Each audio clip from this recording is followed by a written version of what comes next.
बिस्मिल्लाहिर्रहमानिर्रहीम। अस्सलामु अलैकुम वरहमतुल्लाहि वबरकातुहू। मैं हूँ जासिया तारिक और आप देख रहे हैं चैनल डॉटर ऑफ तारिक। कुर्बानी के मसाइल, जानवर ज़बह करने के आदाब। हज़रत शदाद बिन औस रज़ी अल्लाह ताला अन्हा से रवायत है कि रसूल सल्लल्लाहु अलैहि वसल्लम ने फरमाया, जब तुम जानवर ज़बह करो तो अच्छी तरह करो, छुरी तेज़ करके जानवर को आराम पहुँचाओ।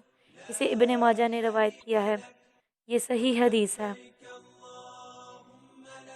कुर्बानी के वक्त जानवर का मुंह किबला की तरफ करना मुस्तहिब है, पसंदीदा है।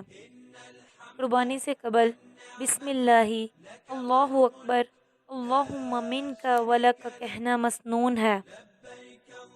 क्या कहना मसनून है? बिस्मिल्लाही अल्लाहु अकबर अल्लाहुम्मा मिनका वलका।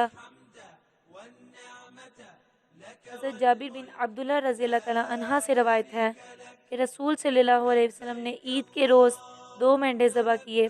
दोनों को ज़बह करते वक्त किबला रुख करके ये आयत पढ़ी, इन्नी वज्जहतु वजहिया लिल्लज़ी फ़तरस्समावाति वल अर्ज़ हनीफ़न वमा अना मिनल मुशरिकीन। इन्ना स्वलाती व नुसुकी व महयाय व ममाती लिल्लाहि रब्बिल आलमीन ला शरीका लह व बिज़ालिका उमिरतु व अना अव्वलुल मुस्लिमीन। इसका तर्जुमा देखते हैं। मैंने अपना रुख इस हस्ती की तरफ कर लिया जिसने आसमानों और ज़मीन को पैदा किया और मैं हरगिज़ मुशरिकों में से नहीं। ये सूरत अनाम की आयत नंबर 78 है। उसके बाद जो ये थी इन्ना सलाती व नुसुकी, ये है आयत नंबर 162 एंड 163। इसका तर्जुमा देखते हैं। बेशक मेरी नमाज और मेरी कुर्बानी, मेरा जीना और मेरा मरना सिर्फ अल्लाह रब्बुल आलमीन के लिए है, इसका कोई शरीक नहीं। मुझे इसी का हुक्म दिया गया है और मैं सबसे पहले सर अतात झुकाने वाला हूँ।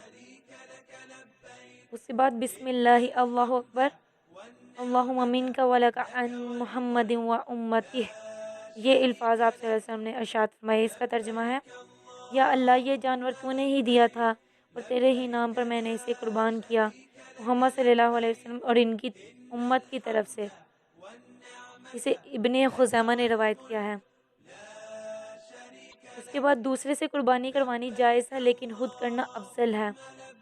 इस्तिताअत के मुताबिक एक से ज़्यादा कुर्बानी देना भी मसनून है। अपने जानवर की कुर्बानी से गोश्त खुद खाना मसनून है। कुर्बानी का सारा गोश्त इस्तेमाल करना ज़रूरी नहीं। कुर्बानी के लिए मोटा, ताज़ा और उम्दा जानवर ख़रीदना चाहिए। खसी जानवर यानी बांझ जानवर की कुर्बानी जायज़ है। इसे दूसरे ज़िंदा या फौशुदा शख्स की तरफ से कुर्बानी करना जायज़ है। कुर्बानी की बजाय इसकी कीमत सदका करना सुन्नत से साबित नहीं। अस्सलामु अलैकुम वरहमतुल्लाहि वबरकातुहू।